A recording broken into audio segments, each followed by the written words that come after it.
Team தொலைக்காட்சி நேயர்கள் அனைவருக்கும் வணக்கம். ஒவ்வொரு வாரமும் நம்ம கதைக்களங்கள் ஷோவில் ஒவ்வொரு டீமை சந்திச்சு அவங்க கிட்ட பேசிட்டு இருக்கோம். ஸோ அதே மாதிரி இந்த வாரம் நம்ம பார்க்க போகிற டீம் யாருன்னா ரீசெண்டாக ரிலீஸ் ஆகி வெற்றிகரமாக ஓடிட்டு இருக்க சுந்தரபாண்டியன் படக்குழுவினர். அவங்கள சந்திக்க போகிறோம். வாங்க நிகழ்ச்சிக்கு போகலாம். சார், ரீசெண்டாக ரிலீஸ் ஆகி வெற்றிகரமாக ஓடிட்டு இருக்க படம் வந்து சுந்தரபாண்டியன் படம். சான்ஸே இல்லை சார். தியேட்டரில் வந்து ஒவ்வொரு சீனுக்கும் சரி, ஒவ்வொரு இதுக்கும் சரி, காமெடிக்கும் சரி, கிளாப் பயங்கரமாக வந்துருக்கு. படம் சூப்பராக இருக்குது. அதாவது ஒரு ப்ரொடியூசராக நீங்கள் வந்து ஒரு இயக்குனராக ஒரு படத்தில் நடிச்சிருக்கீங்க. அடுத்து வந்து உங்களோட ஃப்ரெண்ட் இயக்கத்தில் படத்தில் நடிச்சிருக்கீங்க. இப்போ உங்கள் அசிஸ்டன்ட் இயக்குற இந்த படத்தில் உங்களோட ஒர்க்கிங் எக்ஸ்பீரியன்ஸ் எப்படி இருந்தது சார்? நானே தயாரித்து இந்த படத்தில் நானே நடித்து வந்து ரொம்ப சந்தோஷமாக. என்னோட அசிஸ்டன்ட் ஒரு படம் பண்ணுறாரு, அவருக்கு நான் இது கொடுக்குறேன்றது சந்தோஷம். அவன் ஜெயிக்கணுன்ற ஒரு விஷயம் எனக்கு இருந்துகிட்டே இருந்தது. எப்படியாவது ஜெயிச்சிடணும், இந்த படம் நல்லா வந்துடணுன்ற ஒரு இது இருந்தது. சரி சார், கண்டிப்பாக படம் வந்து வெற்றி அடைஞ்சிருச்சு சார். ஏன்னா அவ்வளோ சூப்பராக இருக்க படம். அது இப்போ ரொம்ப சந்தோஷமாக இருக்குது, நல்லா இது பண்ணுங்க. ஓகே சார், இந்த படத்தில் வந்து ஹீரோயின் மேம் ஆக்டிங்கும் ரொம்ப சூப்பராக இருந்துச்சு. சான்ஸே இல்லை, ரொம்ப சூப்பராக பண்ணியிருந்தீங்க. இந்த படத்தை பற்றி நீங்கள் சொல்லுங்கள் மேம். படம் நல்லா வந்திருக்கு. நான் ரொம்ப என்ஜாய் பண்ணேன் தியேட்டரில் பார்க்கும்போது, சிரித்து. அது மட்டும் இல்லை, என்னோட கேரக்டர் அது நான் ரொம்ப என்ஜாய் பண்ணேன். I was being Archana. என்னோட real character Archana somewhat same.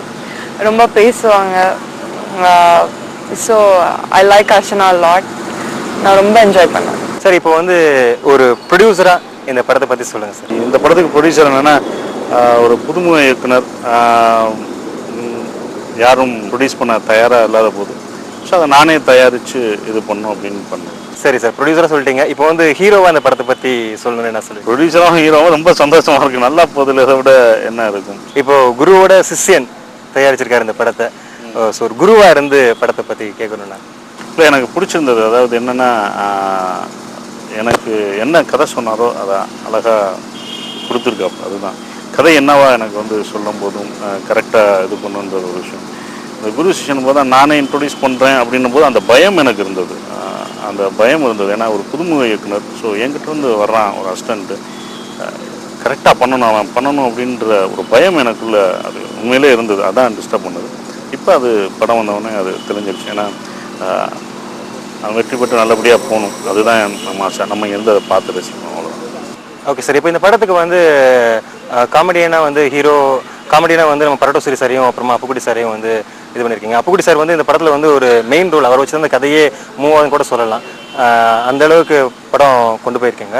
இப்போ வந்து பரட்டோ சரி சார் காமெடி, அந்த அப்புக்குடி சாரோட காமெடி, அதை பற்றி கொஞ்சம் சொல்லுங்கள். ரொம்ப நல்லா பண்ணியிருந்தாங்க. அப்புக்குட்டியோட போர்ஷனும் ரொம்ப அருமையாக இருக்கும். படத்துக்கு ஒரு முக்கியமான ஒரு இதாக இருக்கும். அது மாதிரி சூரி என் கூடயே வந்துட்டு போகல, கிட்டத்தட்ட இன்னொரு ஹீரோனே சொல்லலாம். சூர்யா ஃபுல் அண்ட் ஃபுல் கூட ட்ராவல் பண்ணிட்டு இருப்பாப்புல. ஏற்கனவே போராளியில் நாங்கள் பண்ணியிருந்தோம். ஸோ இப்போ இந்த படத்தில் பண்ணுறதும் ரொம்ப இதாக நல்லா பண்ணியிருப்பான் சூரி. அதை போராளியில் வந்து நாங்களாம் அப்போவே அந்த மாதிரி இப்போ கேட்க வேணும் அந்த மாதிரி அந்த டைலாகு. இப்போ வந்து இந்த படத்தில் வந்து அவர் ஒரு சைகை மாதிரி செய்வார், அப்படி சைலண்ட். அதுக்கு என்ன சார் அர்த்தம்? அது அவன்கிட்ட விளாட கண்ணை நோண்டிடுவான் அப்படின்வான். என்கிட்ட விளையாடாத கண்ணை நோண்டிடுவான் அவன்கிட்ட. அதாவது என்ன காம்பாப்புல, ஏதாவது சொன்னால் அவன்கிட்ட இது பண்ணாத அப்படின்னா கண்ணை நோண்டிடுவான் அப்படின்னு சொல்லுவான். எல்லாத்துட்டையும் அதை சொல்லுவான். சார் கூட நடித்த ஒர்க்கிங் எக்ஸ்பீரியன்ஸ் உங்களுக்கு எப்படி இருந்தது? எந்த சீன் வந்து உங்களுக்கு நடிக்கிறதுக்கு ரொம்ப கஷ்டமாக இருந்தது? சார் கூட நடிச்சது as a new face I am very lucky. And Subramaniapuram, it was a very big hit in Kerala too. So I tend expect I will be able to work with him. அது I am very lucky. அப்புறம் அவங்கக்கிட்ட work பண்ணது ரொம்ப கம்ஃபர்டபுளாக இருந்துச்சு. அவங்கக்கிட்ட மட்டும் இல்லை, ஹோல் சுந்தரபாண்டியன் டீம் ரொம்ப கம்ஃபர்டபுளாக இருந்துச்சு. And I enjoyed what I did. அப்புறம் I am very happy that I could be a part of this blockbuster hit. And கஷ்டம் இல்லை, ஐ என்ஜாய்ட் a lot. அதனால கஷ்டம் எனக்கு தெரியல. எந்த சீனுமே கஷ்டம் இல்லை உங்களுக்கு? இல்லை, ரொம்ப ஹாப்பியாக ரொம்ப ஹாப்பியாக இருந்துச்சு. சார், இப்போ இந்த படத்தில் வந்து உங்களோட பாடி கார்ட்ஸ்ன்னு சொல்ல போனால் ரொம்ப பாட்டிங்க அப்படின்னு சொல்லலாம். கூடயே வந்து அவங்க தான் இருப்பாங்க. மேம் ஃபோன் பண்ணும்போது கூட, நீங்க முத்து கொடுக்கணும்னு போகும்போது கூட அவங்க படம் எங்க ஃபுல்லா பாடி கார்டு சொல்ல பாட்டிங்களை சொல்லலாம். இது எப்படி சார் இந்த மாதிரி செலக்ட் பண்ணீங்க, இந்த மாதிரி ஒரு இது கொண்டு வரலாம் அப்படின்னு சொல்லிட்டு? கதை சொல்றதுக்கு வரும்போதே பிரபு சொல்லுவார். அதுதான் சார் நீங்கள் வந்து டெரர் பயங்கரமாக நடிச்சிருக்கீங்க, கோமா அடிச்சிருக்கீங்க. ஆனால் உங்களுக்கு வந்து சின்ன பிள்ளைங்கலேருந்து பாட்டி வரைக்கும் உங்களுக்கு பிடிச்சிருக்கும். அதனால் இந்த படத்தில் நான் வைக்கிறது ஃபுல்லாக பாட்டி அப்படின்ற ஒரு விஷயம் வச்சுருந்தார். ஸோ ஊரில் இருக்காங்க கண்டிப்பாக, அது ஒரு லைவான ஒரு விஷயம். இன்னும் கிராமங்களையும் ஊர்களில் இருக்காங்க. அதாவது ஒருத்தர் இருப்பான், அவன் வந்து என்னென்னா எல்லாருக்கும் பிடிச்சவனாக இருப்பான். அது வந்து அழகானது அப்படிலாம் கிடையாது, அது ரொம்ப ரோமியோ அப்படிலாம் கிடையாது. அவன் அவங்களோட தான் பழகுவான், அவங்களோட தான் இருப்பான், அவங்களோட ஃப்ரெண்ட்லியாக பழகுவான், இன்னமும் இருப்பான். பாட்டிகளோடையும் அந்த மாதிரி பெண்களோடையும் இருப்பான். அது வந்து தப்பான ஒரு விஷயங்களே கிடையாது. அதுதான் அந்த படத்தில் எனக்கு பிடிச்ச ஒரு பாட்டியோடனும் நீங்கள் தப்பாலாம் நினைக்க முடியாது. அவங்களோட பாட்டிகள் தான் நிறைய விஷயங்கள் நம்ம லேர்ன் பண்ணிக்க முடியும். அவங்க பல விஷயங்களும் அவங்க ஒருத்தவங்களை பார்த்தோன்னே கரெக்டாக சொல்கிற ஒரு விஷயம். அதை நான் நேரில் எடுத்தேன். இந்த பாட்டிகளும் நடிக்கும் போதே அவன் கரெக்டாக சொல்லுவாங்க எப்படி அப்படின்வாங்க. ஸோ அவங்களுடைய அனுபவங்கள் ஜாஸ்தியாக இருக்கும். பெண்களும் அந்த மாதிரி தான், அது அப்படி வாழ்ந்த ஒருத்தன் தான். இப்போ அத்தை பொண்ணாக வருதுன்னு பார்த்தீங்கன்னா, அத்தை பொண்ணெல்லாம் நான் கேலி பண்ண தான் செய்வேன். ஸோ இதெல்லாம் நம்ம ஊரில் நடக்கிற ஒரு விஷயம் தான். அத்தை பொண்ணு மாமன் பொண்ணு கேலி பண்ணி தான் ஆகணும், கேலி பண்ணலாம். ஸோ அப்படிப்பட்ட ஒரு கேரக்டர் இது பண்ணார், அதை தான் நான் பண்ணேன். பொதுவாக நீங்கள் எடுக்கிற படங்களில் பார்த்தா ஃப்ரெண்ட்ஷிப்க்கு வந்து ஒரு பயங்கர மரியாதை கொடுக்குறீங்க சார். இப்போ வந்து நண்பனாக இருந்து என்னதான் துரோகம் பண்ணாலும் கடைசியில் வந்து ஒரு டைலாக் கொடுத்து ரொம்ப சூப்பராக ஃபினிஷ் பண்ணியிருப்பீங்க இந்த படத்தில். ஸோ நாடோடிகள் படத்தில் வந்து நீங்கள் வந்து ஃப்ரெண்டோட லவ்வுக்கு ஹெல்ப் பண்ணுவீங்க. இந்த படத்தில் வந்து உங்களோட லவ்வுக்கு அப்பா எல்லாமே ஹெல்ப் பண்ணுற லெவலுக்கு கொண்டு போயிருக்கீங்க. இந்த மாதிரி எப்படி சார் உங்களுக்கு ஐடியா வந்தது டைரக்டர் சொல்லும்போது? அதுதான் இதில் எனக்கு பிடிச்ச விஷயம் அதுதான். ஒரு பையனுக்காக அப்பா சப்போர்ட் பண்ணுறது தான் எனக்கு பிடிச்ச விஷயம். புதுசாகவும் இருந்தது. அப்பா வந்து பையனோட லவ்வுக்கும் அவனுக்கான பிரச்சனைகளுக்கும் வந்து அப்பா தான் வந்து ரிலீவ் பண்ணுவார்.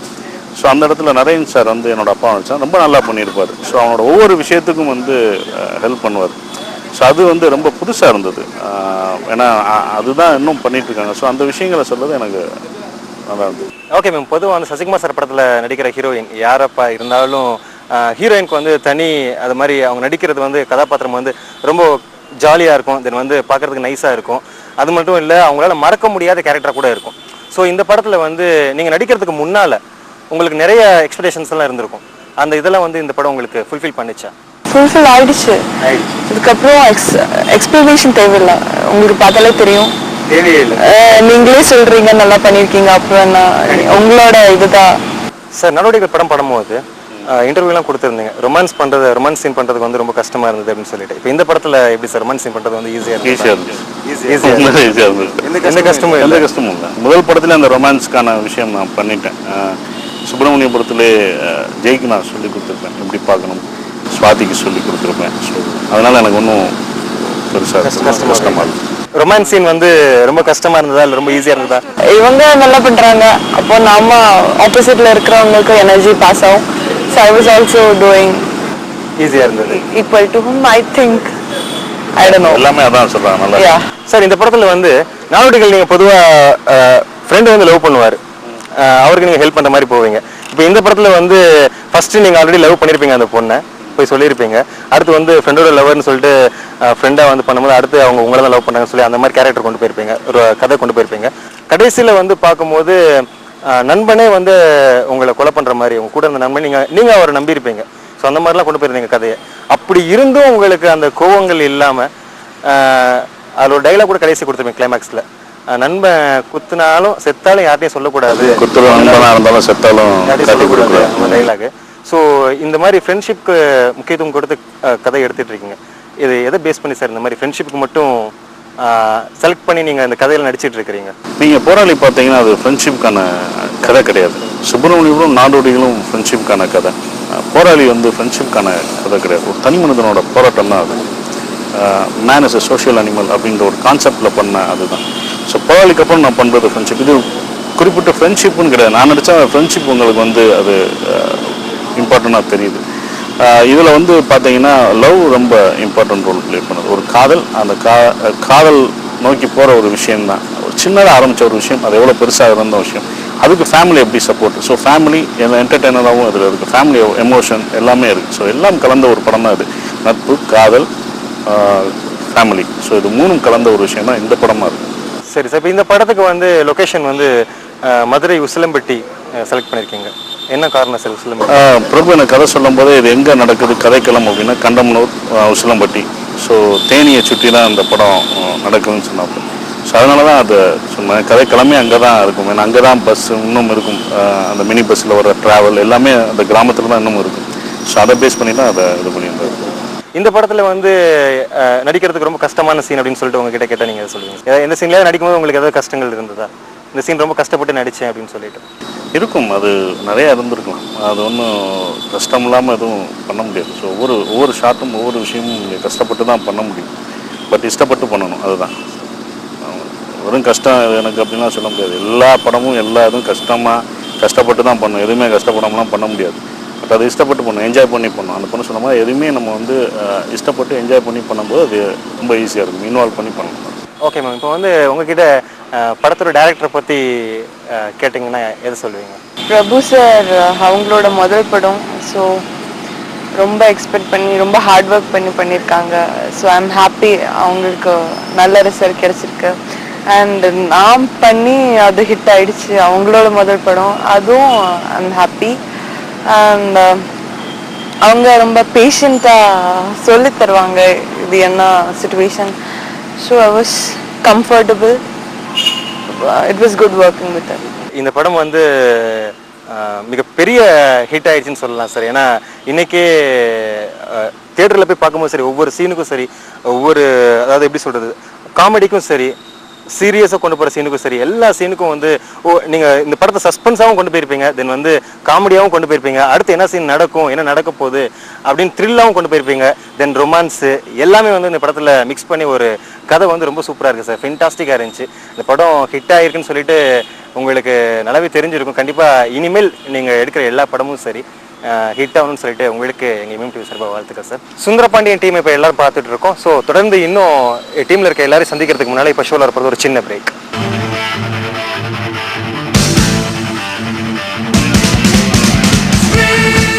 வெல்கம் பேக் டு கதை கலங்கள். ரீசெண்டாக ரிலீஸ் ஆகி வெற்றிகரமாக மிக பிரம்மாண்டமான மீட்டிங் கூட சொல்லலாம். சான்ஸே இல்லை சார், படம் வந்து செம்ம ஹிட். உங்களோட முதல் படம் இந்த அளவுக்கு ஹிட் ஆகிருக்கு, இதை பற்றி என்ன நினைக்கிறீங்க சார்? ரொம்ப சந்தோஷமாக இருக்குது. ஃபஸ்ட்டு என்னென்னா, இது ஹிட் ஆகும்னு இந்த கதை ஃபுல்லாக ஃபார்ம் ஆகி முடிஞ்சோடனே தெரிஞ்சிருச்சு. யதார்த்தமான கதைகள் எப்போவுமே வந்து ரொம்ப சீக்கிரமாக போய் சேர்ந்துடும். ஹோல் டீம்மே, நான் மட்டும் இல்லை, என்னுடைய வேகத்துக்கு ஃபாஸ்ட்டாக இருப்பேன். அதுக்கு வந்து எல்லாருமே டெக்னீஷியன், நான் கேமராமேன், மியூசிக் டைரக்டரு, எடிட்ரு, அப்புறம் ஆர்டிஸ்ட்டாக வந்து சசி சார், இனிகோ பிரபாகர், அப்புறம் விஜய் சேதுபதி, எல்லாருமே, அப்பக்குட்டி, சூரி, எல்லாருமே வந்து ரொம்ப கோஆப்ரேட் பண்ணாங்க. ஸோ ஹோல் டீமே எனக்கு ரொம்ப சந்தோஷமாக இருக்கும். இது எனக்கு மட்டும் இல்லை, முதல் படம்ன்ற முறையில் எனக்கு மட்டும் இல்லை, எங்கள் ஹோல் டீமுக்குமே ரொம்ப சந்தோஷமான ஒரு தருணம் இது. சார் உங்களோட ஆக்டிங் இந்த படத்தில் சான்ஸே இல்லை சார், ரொம்ப சூப்பராக இருந்துச்சு. சாரோட ஃப்ரெண்டாக வந்திருப்பீங்க, நீங்கள் ஆக்ட் பண்ணியிருப்பீங்க. ஸோ வந்து எப்படி இருந்தது சார் கூட நடிச்ச எக்ஸ்பீரியன்ஸ் உங்களுக்கு எப்படி இருந்தது? ஆக்சுவலாக பிரபு சார் வந்து எனக்கு ஒரு 1 இயருக்கு முன்னாடி தெரியும். ஸோ அவர் இப்படி ஒரு ஸ்கிரிப்ட் இருக்குது அப்படின்னு சொல்லி அந்த ஸ்கிரிப்ட் சொன்னால் இது பண்ணப்போ அப்படின்னு சொல்லும்போது அந்த ஸ்கிரிப்டை கேட்டோடனே ரொம்ப பிடிச்சிருந்து. ஸோ இந்த கேரக்டர் நாங்கள் பண்ணுறேன் சார்னு சொல்லி உடனே ஒத்துக்கிட்டேன். அப்போ சசி சார் கூட பண்ணும்போது இன்னும் ரொம்ப சந்தோஷமாக இருந்தது. அவங்க கூட ஷூட்டிங் ஸ்பாட்டில் போய் பழகினதுக்கப்புறம் நம்ம நினச்சிட்டு இருக்க சசி சார் ரொம்ப டிஸ்டன்ஸ் வச்சுருப்பார் அப்படிங்கிற மாதிரி நினச்சிட்டு இருந்தோம். அது கிடையாமல் ரொம்ப ஜோயலாக ஒரு அண்ணனாக இருந்து அப்படி கூட இருந்தால் எப்படி இருக்கும். ஸோ அப்படிங்கும்போது அவர் கூட ஆக்ட் பண்ண எல்லா விஷயமுமே ரொம்ப சந்தோஷமாக இருந்தது. ஸோ நீங்கள் பார்த்தீங்கன்னா எல்லாருமே சொன்னாங்க, எல்லாரோட அவங்க 3 பேரும் காம்பினேஷன் கெமிஸ்ட்ரி சிரிச்சுக்கிட்டே இருக்காங்க அப்படிங்கிற. அது காரணம் அந்த அண்டர்ஸ்டாண்டிங் இருந்தது. அதுக்கு கொண்டு வந்தது டைரக்டர். எப்படி கொண்டு வந்தேன் என்னங்கிறது, முதல்ல மூடு இந்த மூடுக்கு தான் அப்படிங்கிறத கொண்டு வந்துட்டாரு. ஸோ அதனால் ரொம்ப ஈஸியாக இருந்து ரொம்ப சந்தோஷமாக வந்து சொல்லக்கு வார்த்தையே இல்லை. அவ்வளோ பேர் படம் பார்த்துட்டு ஃபோன் பண்ணுறாங்க. நேற்று துபாயில் நைட் ஷோ பார்த்துட்டு அங்கே ஒரு நாளைக்கு முன்னாடியே ரிலீஸ் ஆகிறனால ஃப்ரெண்டு நைட்டே ஃபோன் பண்ணிட்டாரு. அவ்வளோ என்ஜாய் பண்ணுறாங்களாம். சார் இப்போ வந்து உங்களோட முதல் படம், இந்த படத்துக்கு வந்து ஹீரோவாக வந்து உங்களோட குருவை எதனால செலக்ட் பண்ணீங்க சார்? அவர் செலக்ட் பண்ணுற அளவுக்கு நான் ஃபஸ்ட்டு படத்துலேயே ஒரு டைரக்டர் எப்பவுமே வந்துட முடியாது. கம்பெனிக்கு படம் பண்ணணும் அப்படின்னு முடிவாச்சு. நான் வந்து வெளில ட்ரை பண்ணிட்டு இருந்தேன், வெளியில் தான் கமிட் ஆகிருந்தேன். அப்புறம் அது சில காரணங்களால அந்த ப்ராஜெக்ட் வந்து டேக் ஆஃப் ஆகலை. இப்போ சார்ட்டு வந்து திரும்ப அதை கேட்டுட்டு கூப்பிட்டு நம்ம கம்பெனிக்கே கதை சொல்லு அப்படின்னு சொல்லியிருந்தாங்க. நான் அந்த கதை சொல்லியிருந்தேன். கதை கம்பெனிக்கு பிடிச்சிருச்சு, சாருக்கு பிடிச்சிருச்சு. கம்பெனியில் ப்ரொடியூசர் அசோகன் சொல்லி வச்சுருக்காங்க. அவங்க ஃபஸ்ட்டு கேட்டு அவங்களுக்கு பிடிச்சி தான் சார்கிட்ட சொன்னாங்க. அவருக்கு பிடிச்சிட்டு அப்புறம் நானே பண்ணுறேன் அப்படின்னு சார் முடிவு பண்ணாங்க. ஏன்னா அந்த கேரக்டர் அப்படி சுந்தரபாண்டியன்ற அப்படி அவ்வளோ ஒரு பாசிட்டிவான ஒரு கேரக்டர். எப்போவுமே எனர்ஜியாக ஃபஸ்ட்டு படத்தோட பீயிங்லேருந்து எண்டு வரைக்கும் எண்ட் த்ரோவாக இருக்க ஒரு கேரக்டர். ஸோ அந்த கேரக்டர் பிடிச்சி நான் பண்ணுறேன் அப்படின்னு சார் சொன்னாங்க. அதுக்கப்புறம் ஸ்கிரிப்டாக பண்ணும்போது இந்த கதையை வந்து ஸ்கிரிப்ட்னு உட்காரும்போது இது சார் அப்படின்னு முடிவு ஃபைனல் ஆகிட்டனால டோட்டலாக படத்தோட பீயிங்லேருந்து எண்டு வரைக்கும் ஸ்கிரிப்ட் வந்து இது சசி சாரை மெயினாக வச்சே பண்ண ஸ்கிரிப்ட் இது இப்போ வந்து சார் சொல்லிட்டீங்க, ஹீரோ வந்து சார்கிட்ட சொல்லிட்டு இது பண்ணிட்டீங்க. இப்போ ஹீரோயின் மேடம் எப்படி செலக்ட் பண்ணீங்க? லட்சுமி மேனன் அவங்க ஏற்கனவே கும்கியில் பண்ணிட்டு இருந்தாங்க. நம்ம ஃபஸ்ட்டு வந்துட்டோம் அந்த படம் சுந்தரபாண்டியன் ஃபஸ்ட்டு திரையில் வந்து ரசிகர் முன்னாடி அவங்களை கொண்டாந்து பதிவு பண்ணிடுச்சு. முதல்ல வந்து புதுமுகமாக இருக்கணும் அப்படின்னு முடிவு பண்ணிட்டேன். ஏன் அப்படின்னா ஒரு ஆர்டிஸ்ட் உள்ளே இருக்கும்போது என்ன ஆகும்னா அவங்கள நம்ம ஒரு நடிகையாகவே பார்ப்போம். நம்ம ஒரு பக்கத்து வீட்டு போனால் நம்மளுடைய ஒரு சகோதரியாவோ ஒரு நம்ம லவ் பண்ணுற ஒரு பொண்ணாவோ நமக்கு பிடிச்ச ஒரு கேரக்டராவோ நம்ம பார்க்க முடியாது. ஏன்னா அவங்க ஏற்கனவே நம்மகிட்ட ஒரு ஆர்டிஸ்ட்டை வந்து சேர்ந்துருவாங்க.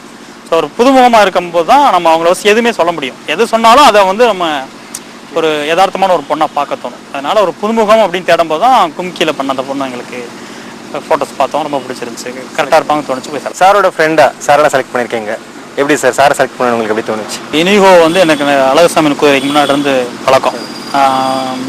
அவர் இனிகோ, அப்பகுட்டி, விஜய் சேதுபதி, எல்லாருமே ஃப்ரெண்டு. அங்கே வெண்ணிலா கபடிக்குள்ள சுசி வந்து என்னுடைய ஃப்ரெண்டு, டைரக்டர் சுசீந்திரன். அவர் மூலமாக எல்லாருமே எனக்கு அவங்க பழக்கம்.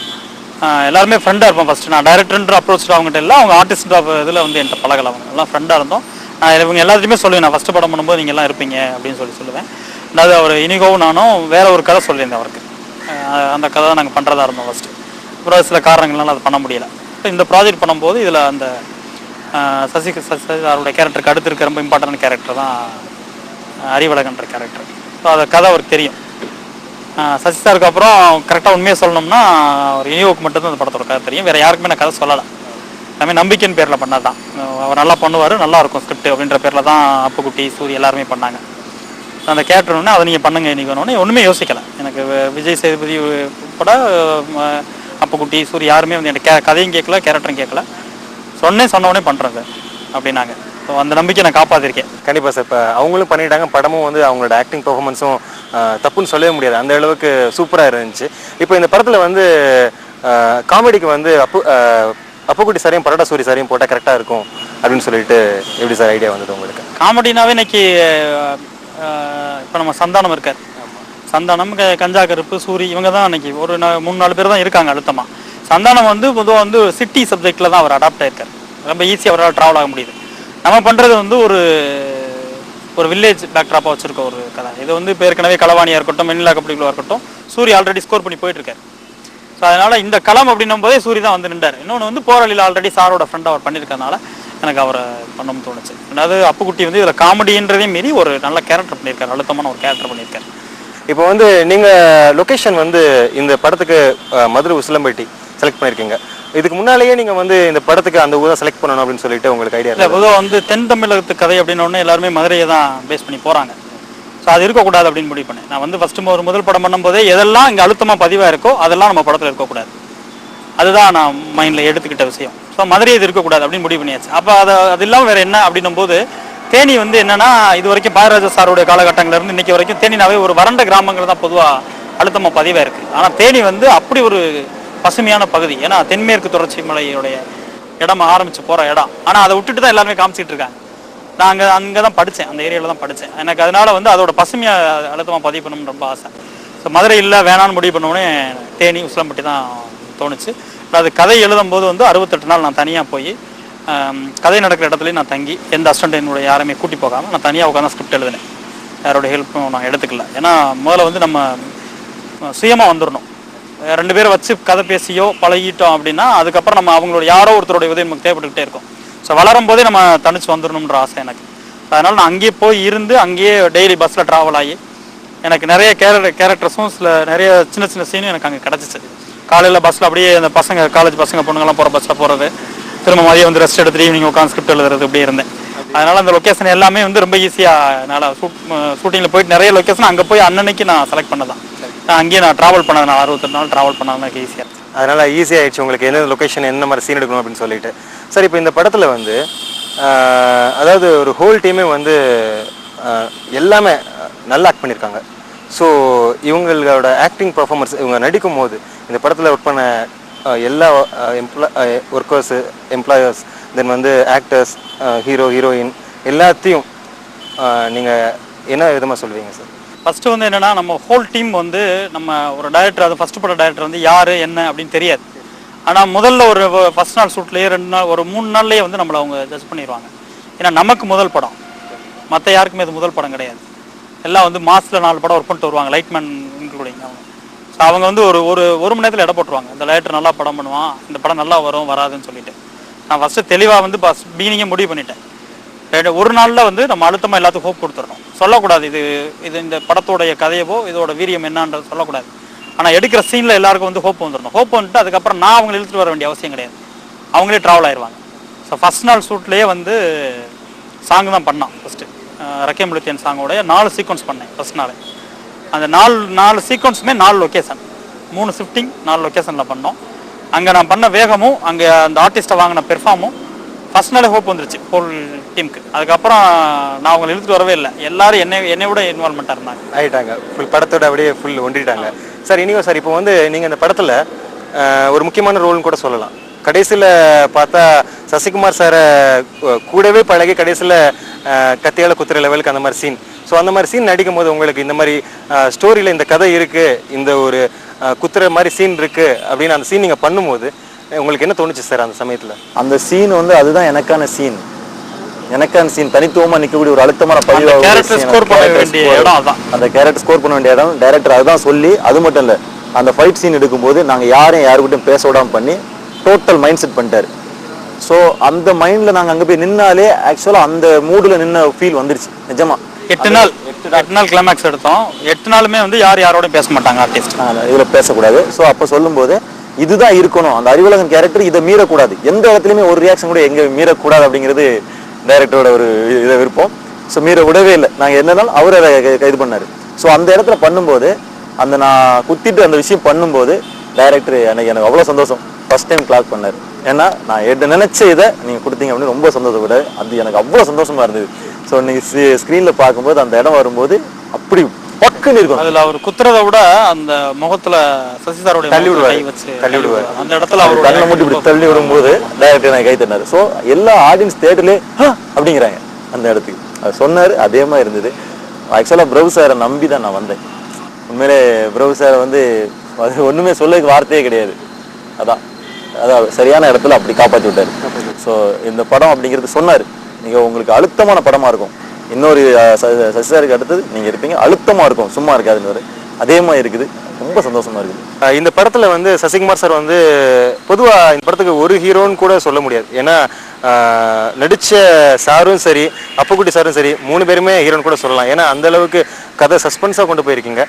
அப்புக்குட்டி சாரெல்லாம் இந்த ஸ்டோரியே மூவ் ஆகுது அப்படிங்கிற லெவல் கொண்டு போயிருக்கீங்க. அது மாத்திரம் இல்லை, கடைசியில் அந்த கிளைமேக்ஸ் சார் அந்த கத்தியில் குத்தும் போது சசிகுமார் சார் திரும்ப எழுந்து எல்லாத்தையும் அடிச்சுட்டு ஒரு இது சொல்லுவார், தள்ளி விட்டது நானா நினச்சிட்டு இருக்கீங்க, தள்ளி விட்டது நீ தான் அப்படிங்கிற மாதிரி. கடைசியில் பார்த்தா கடைசியில் இந்த சீனே தெரியும் நம்மளுக்கு. அந்த லெவலுக்கு சஸ்பென்ஸாக கொண்டு போயிட்டு கடைசியில் சாரையும் ஒரு இடத்துல நிப்பாட்டிட்டீங்க. எப்படி சார் இந்த மாதிரிலாம் சீன் உங்களுக்கு எப்படி சார் இவ்வளோ இதில் ஃபஸ்ட்டு வந்து ஆர்டிஸ்ட்டை மைண்ட் பண்ணி ஸ்கிரிப்ட் பண்ணல. நம்ம கதையோட வந்து கேரக்டர்ஸை வந்து எல்லாருமே வந்து ரொம்ப அழுத்தமாக தேவை. ஒரு ஹீரோனா ஹீரோ மட்டும் வச்சு முழு படம் நம்ம எடுத்துகிட்டு போக முடியாது. நீங்கள் இப்போ ரஜினி சார் படத்தோடைய ஹிட்டுக்கு பார்த்தீங்கன்னா ஈக்குவலாக எல்லாருமே இருப்பாங்க. மன்னனில் வந்து கவுண்டமணி சார் கூட இருப்பார், ராதாரவி சார் ஈக்குவலாக இருப்பார். எல்லாருமே வந்து அவங்க வந்து கேரக்டராக தான் நம்ம பார்க்கணும். ஃபஸ்ட்டு ஒரு இனிவோ கேரக்டராக இருக்கட்டும், அப்புக்குட்டியோட கேரக்டராக இருக்கட்டும், எல்லாமே வந்து